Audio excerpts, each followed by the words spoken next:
All right, first graders, well, welcome back. It's time for our last two chapters of Thanksgiving on Thursday. You've been with me all these days. We've read it, we've gone through it. We're going to see what happens and see if Jack and Annie get home safe. Let's go back and look at some of our pictures from the last couple of chapters. We have chapters 6, 7, and 8. So in chapter 6, we start off with a picture of Jack, Annie, and Priscilla helping make the Thanksgiving dinner. Let's move on to arm exercises. We see that Jack's trying to do the silly arm exercises without he doesn't understand that arms meant the guns at that time. There's quite a few pictures in these chapters. Here is where Jack drops the turkey into the fire.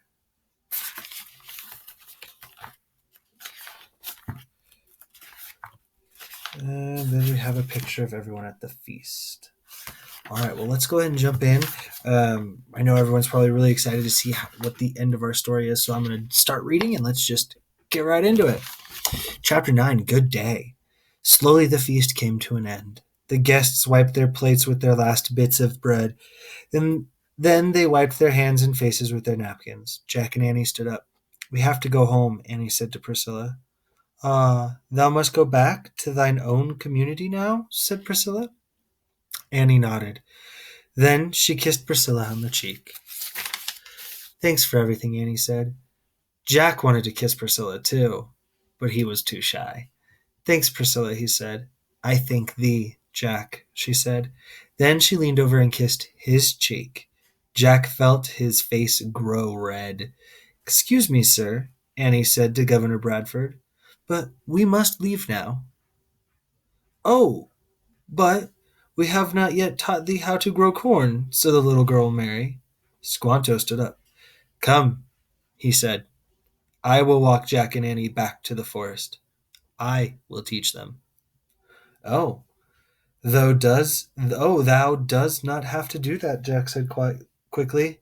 He feared that once they'd be alone, Squanto would figure out they'd never met before. But Squanto only smiled and waited for them to follow. Bye, everyone, said Annie, waving. Jack waved too. All the pilgrims in Wampanoag waved back at them. The skinny dog barked. Squanto led Jack and Annie away from the village toward the autumn woods. As they passed the cornfield and as the dried stalks swayed in the breeze, they made swishing sounds. Squanto stopped walking. He pointed to the field. You must plant corn in the spring, he said. Put the seed in the ground when the oak tree bud is as small as a mouse's ear. Oh, wait, please, said Jack. He slipped his notebook and pencil out of his bag.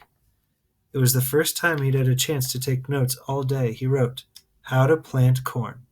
Oak tree, bud, equals mouse ears. Then he looked up at Squanto and nodded. Dig holes and put 2 rotting fish in each hole, said Squanto. Rotting fish? Said Annie, making a face. Yes, rotting fish is good food for the soil, said Squanto. On top of the fish, place 4 corn seeds. Then cover them with dirt. Jack quickly wrote, 2 rotting fish, 4 corn seeds, cover with dirt. Got it, he said, looking up. I give you these corn seeds to take home, said Squanto. He held up a small pouch. Thanks, said Annie, taking the pouch. Thanks a lot, said Jack. Well, goodbye, Jack. Jack was eager to get going before Squanto could ask them questions about the past. Wait, I have a question, said Annie. Squanto, why did you say you remembered us? Squanto's dark eyes twinkled. I did not say I remembered you, he said. I only said, I remember. What did you remember? Asked Annie. I remembered what it was like to be from a different world, said Squanto. Long ago I lived with my people on this shore, but one day men came in ships. They took me to Europe as a slave in the new as a slave. In the new land, I was a stranger. I felt different and afraid. I saw the same fear in your eyes today, so I tried to help you. Annie smiled. We thank thee, she said. And now you must always be kind to those who feel different and afraid, said Squanto. Remember what you felt today. Indeed, said Jack. Before closing his notebook, he added one last thing. Be kind to those who feel different and afraid.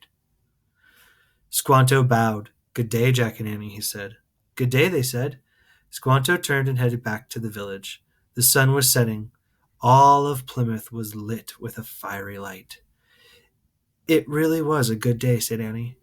Yeah, it was, said Jack. Annie sighed. Ready to go home? She asked. Indeed, Jack said. They started running through the woods. Their feet crunched through the red and yellow leaves. They scrambled up the rope ladder and into the treehouse. From the distance came the sounds of the pilgrims singing a hymn and the Wampanoag beating their drums. Annie picked up the Pennsylvania book. She pointed to a picture of the Frog Creek woods. I wish to go home, she said. Goodbye, Priscilla, Jack called. Goodbye, Squanto, said Annie. Goodbye, everyone. The wind started to blow. The wind blew harder. The treehouse started to spin. It spun faster and faster. Then everything was still. Absolutely still. Chapter 10. Thankful. Jack opened his eyes. He sighed. They were wearing their own clothes again. His leather bag was a backpack. Sunlight slanted through the treehouse window. As always, no time had passed in Frog Creek. Home, said Annie. She held up the pouch of corn seeds. Proof for Morgan we found a special magic. The magic of community, said Jack. Annie placed the pouch on the floor next to the scrolls from Shakespeare and the twig from the gorillas in the cloud forest. Let's go, she said. Jack took the research book out of his pack. He left it under the window. Then they climbed down the rope ladder. As they started through the woods, a warm wind blew, rattling the leaves. Jack felt happy. He was looking forward to visiting their grandmother today and seeing their cousins and aunts and uncles. You know, Pilgrim kids had a really hard life, said Annie. Yeah, they did as much work as the grown-ups, said Jack. Maybe more. Worst of all, lots of their friends and family members died, said Annie. Yeah, said Jack. Both were silent for a moment. If they could be thankful, said Annie. We should be really thankful. No kidding, said Jack. Really, really thankful. And they were. Some more facts for you, Jack and Annie, for Jack and Annie and you. In 1863, President Abraham Lincoln, this is not the part of the book, friends, this is just a little special information for you, but in 1863, Abraham Lincoln designated the last Thursday in November as a National Day of Thanksgiving. But in 1939, President Franklin Delano Roosevelt changed it to the fourth Thursday in November, in case there were ever 5 Thursdays in the month. Wampanoag means people of the first light.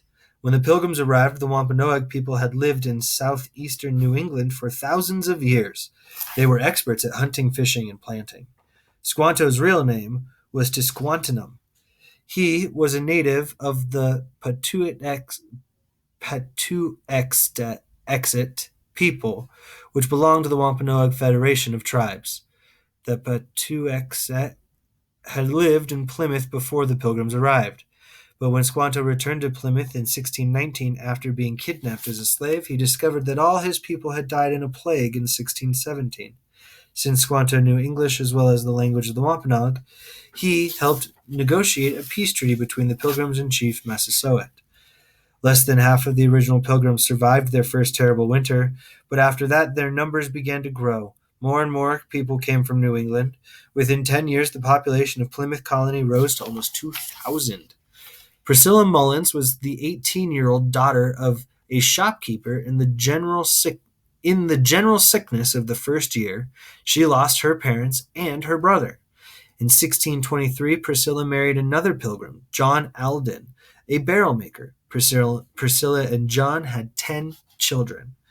The character of Mary was based off of Mary Allerton,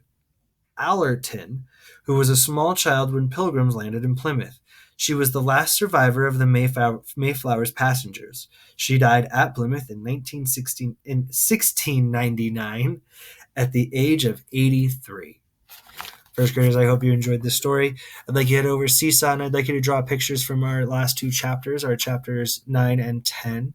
And I hope that you enjoyed it, and I hope that you have a wonderful, wonderful, happy Thanksgiving and enjoy the time with your family. Bye.